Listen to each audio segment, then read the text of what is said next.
A new report out tonight says the number of prisoners in America was at its highest level ever last year.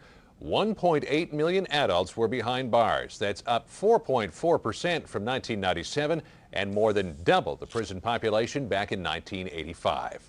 3 of the nation's most notorious inmates have developed a relationship of sorts, yelling across the yard at Colorado's Supermax prison.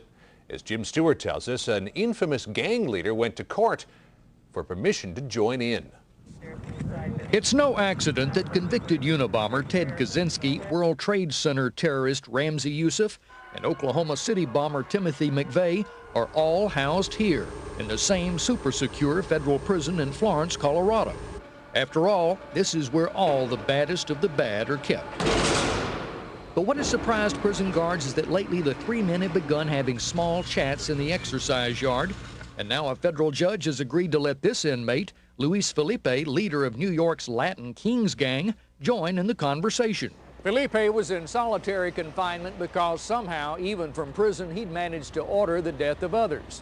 But when his lawyer saw that the other big 3 inmates, Kaczynski, McVeigh, and Youssef, had allegedly been meeting and talking about everything from the news to what was on television, he petitioned that his client be allowed to join in. The government objected.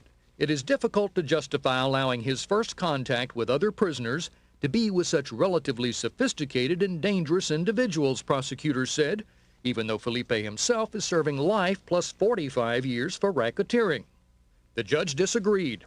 If Felipe wants to chat with McVeigh or even the reclusive Unabomber, then go ahead, he said. Ramzi Youssef, on the other hand, was ruled off limits since he still has terrorist connections. So legally, for 1 hour a day, 2 days a week, the men can leave their 7 by 12-foot cells and chat all they want. Only now it turns out it may not matter. Felipe's lawyer says he has late word that his client has changed his mind. Having won his court battle, the gang leader says he's now going to stay in his cell because he wants nothing to do with the 3 men that he refers to as those bombers. Jim Stewart, CBS News, Washington. And that's the news later on CBS 60 Minutes.